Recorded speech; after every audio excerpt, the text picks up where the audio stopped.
putting us together today in such great company. And music, always welcome. When I was in my 20s, I was taken to see a great many astrologers. And one of them was a shadow reader. That was someone who measured my shadow, made calculations, and from behind his back picked out an ancient scroll which somehow had my future written in it. I didn't believe a word that he said, of course, but even the mind of a non-believer can be occupied and possessed and colonized. In the year of my death, when I was 25, the shadow reader said I would live to a ripe old age. He licked his finger, flicked a page, and told me the year of my death. That year has arrived. When you come away from the rose garden, your eyes have changed colour. You arrive in the city of pointing fingers, to keening sirens and beeping phones, the clicking, the screens all on, and you still have petals falling from your mouth. You cross from corner to corner, a fugitive in this time. Your eyes are watercolour. In them, the city and all its workings have been stamped with guilt. The script blazes over the walls of the meat market, but the streets are brambled, thorned, and on the illuminated borders there are drops of blood. The roses are savages that will eat you alive, given the chance. The map of this country is made of scars. They will put the body on a slab for examination. No. Out of respect for this body, no. There will be an inquiry to determine, no. There was some jostling, two sides clashing, both sides were at fault, no. Seen from above, it looks like grief, wrapped in a shroud of dust, but the blood has seeped so long and deep it could be a ring of rust. The wounds will be washed and sewn up to look like a map of a country that does not exist. They will carry the body as if it is a homeland they have lost. On their shoulders they will carry the coffin, yes. The mourners will lift their hands to honour her, yes. There will be a bullet, yes. There will be jostling. This is a wound opening. This is a country being torn again and again, yes. A person falling apart and everyone watching, yes. Did we watch this happening? Yes. Did anyone see? No. Sometimes the truth is not a beacon, but a small flame, or only the light of a foam falling on the face of a witness. Face to face. Who is telling this? The one who gives the gift, or the one who takes? Can the writer be forgiven by the one who is written? Does the war look back at the one who is weaving and say, this is not how I remember it, not how it happened at all? Who belongs in this thing you're making? The rose garden throws away its symmetry and lifts off the page with a mind of its own. The wind spreads rumours and a new language blows in, written in script that looks like your heart beating. Windows tilt to catch the truth at a different angle. Our shadow lies on this page, reader. Your hand slides off parchment to touch human skin. Open the other face. Look in. Pink. They came along one day and planted a flag on the cheek of the earth. Here is the truth, they said, and we own it. The truth had a pink skin, like a child's balloon at a birthday party, and everyone had to sing Happy Birthday and God Save the King. This went on quite a long time, the singing, the skin stretching over the truth, till you could see right through to its nothing. Every child knows a balloon has to burst, or run out of breath. When the skin splits, truth is the thing that smells like red earth and sounds like the silence before the pouring rain. Loom. They are weaving the world and everything that lives in it. They bend over the loom, reading it like a book that will teach them the structure of tulips, crocus heads, roses. If the knot is wrong, they feel the mistake as a glitch in the bones. When their fingers bleed, the borders leak ruby and scarlet. Trees blossom out of season, fruit fills and ripens as if time means nothing, as if pain is only the start of beauty. They are weaving so hard and fast, you would think their lives depend on it.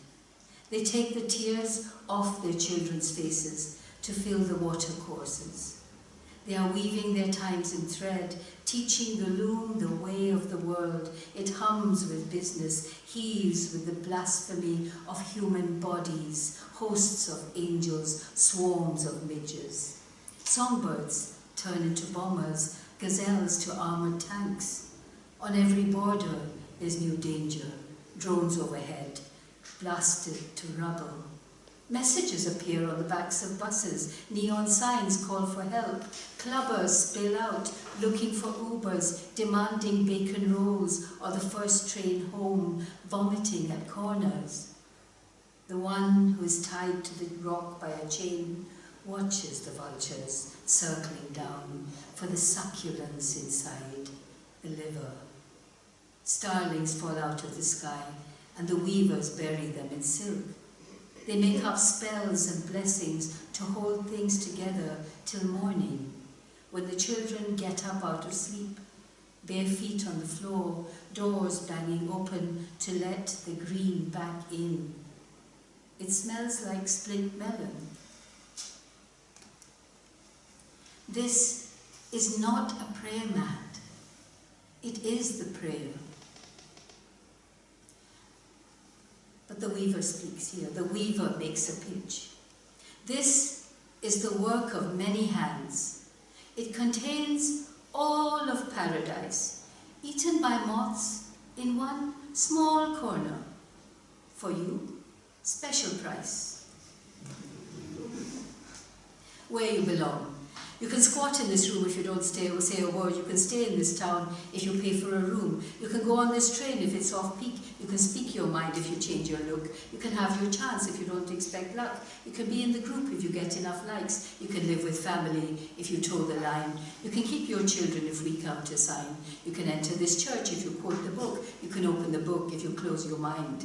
You can save our time if you follow the rules. You can play the role if you buy a mask. You can take on the task if no one else wants it. You can ask the question if you never offend. You can belong, but only if you don't stay too long. You can end it now or start over again. You can follow the signs, but never turn back. You can see you've run out of time and years. You can leave in tears or go with a laugh. You can take your clothes, but leave your shoes and that attitude behind. It does you no favours, and you can do us a favour. Don't change your mind. Back. When the person holding your passport says, you'll have to go back where you came from, you're 4 again, crossing the bridge at Jamaica Street, the River Clyde rolling under your feet, away to sea where the ship set sail. And when the woman in the queue mutters, this is not where you belong, you think of the way light plays hide and seek over the hills on the Sunday morning ride up the Campsie Fells. And when the man outside the pub looks you up and down and says, go back to your country, you know you could squash the stoter if you could be bothered with go back to your cave and boil your heed, your dolly walloper. Some people from Glasgow here. And even if you're wired to the moon, that's when your heart goes home and you Cooridoon, all of Glasgow shining in your window, because this is where you came from, the place that will always have your back. For the minicab driver, who looked as if he needed feeding. He looked so young, his hands bony at the wheel. I wonder if he's been out all night, what he might have had for breakfast, what he eats when his shift ends, whether his mother makes him Punjabi samosas or Bengali mustard fish or Kerala rice, if he prefers the mangoes of the north like me or the sweeter ones from further south. Before I can stop them, the words fall out of my mouth. And where are you from? I mean, your people. They land somewhere on the back of the neck, slide into the rearview mirror, roll into his eyes. He looks back for 1 second, and his face is a passport, and his back is a flag. And he says, Barnsley, and I pay and get out.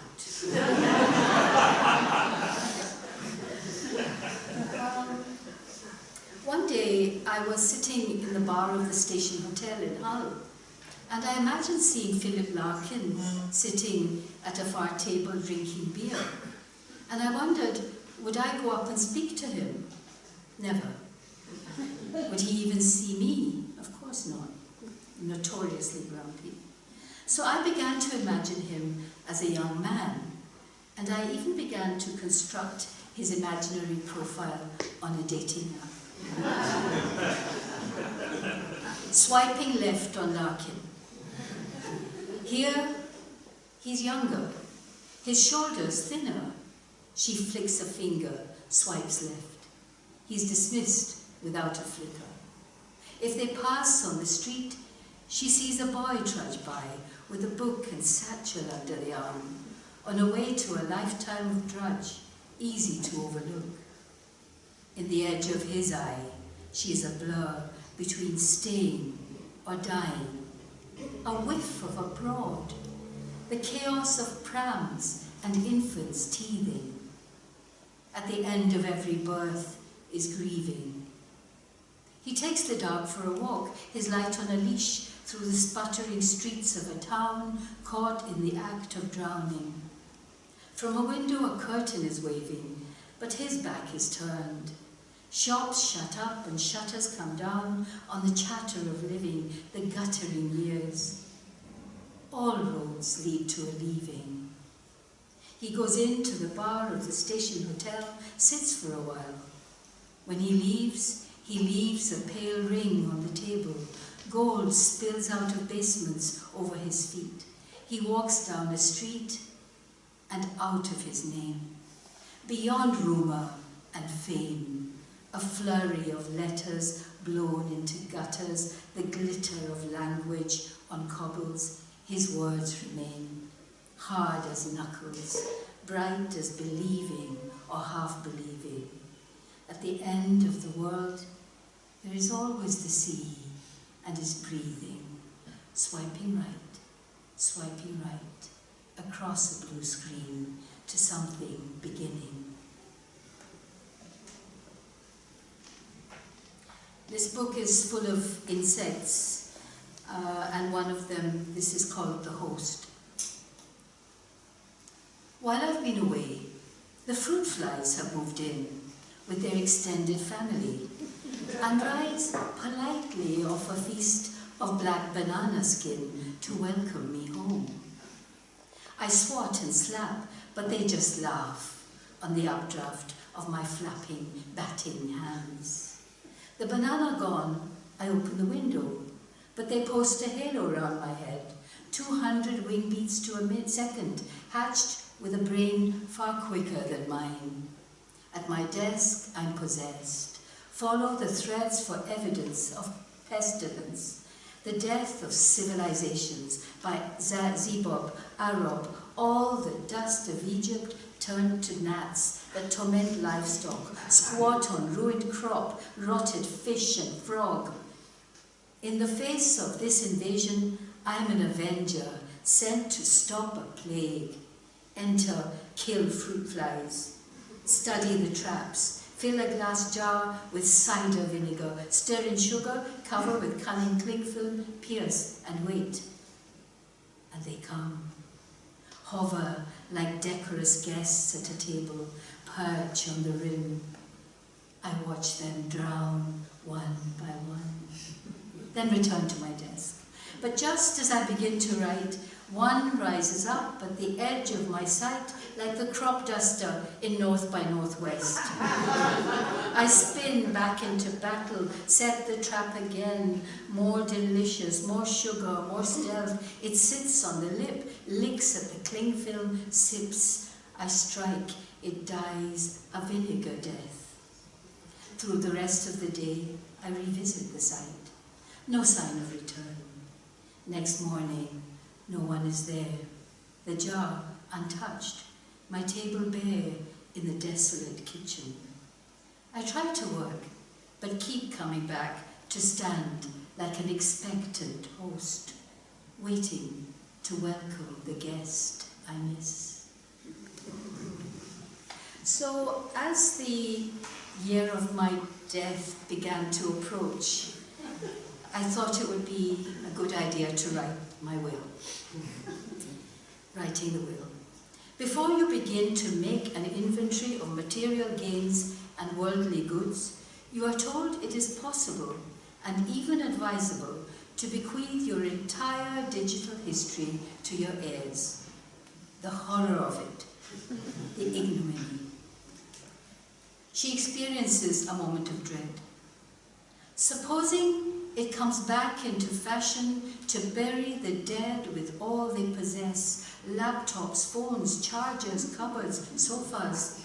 The shame of it, the scale of the tomb to be sunk underground for the cars and hairdryers, the unworn dresses, too tight to wear, too dear to lose. Think of the tons of soil to be shoveled out of the earth for the shoes, my God, the shoes.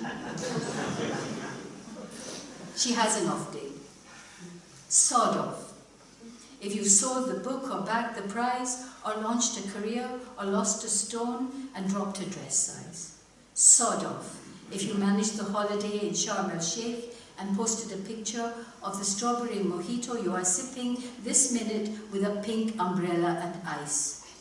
When I'm not like this, I'm nice. Really? Smiley face. She contemplates her death. Please don't write an obituary or send a tweet that says how sweet I was. I died despising everything and every one of you, and especially did not appreciate the pictures you hearted of rabbits and donkeys.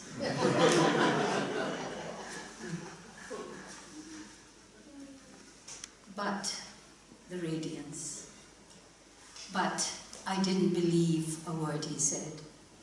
The shadow reader predicted the year of my death, not how or where. I shrugged and put it out of my head. But my body believed. There was no way I could die at 35 or 45. I crossed murderous roads, ran red lights and rickshaws, took flights in turbulent skies, watched a plane go by. But in the year of the shadow, I remember the veins on his hand, the finger he licked, the mark on the scroll. I tried to read the names of the ones who are dying when it should have been me. But all I can see is the name of the earth, right here, written over and over in the dying year. And I'll end with these two.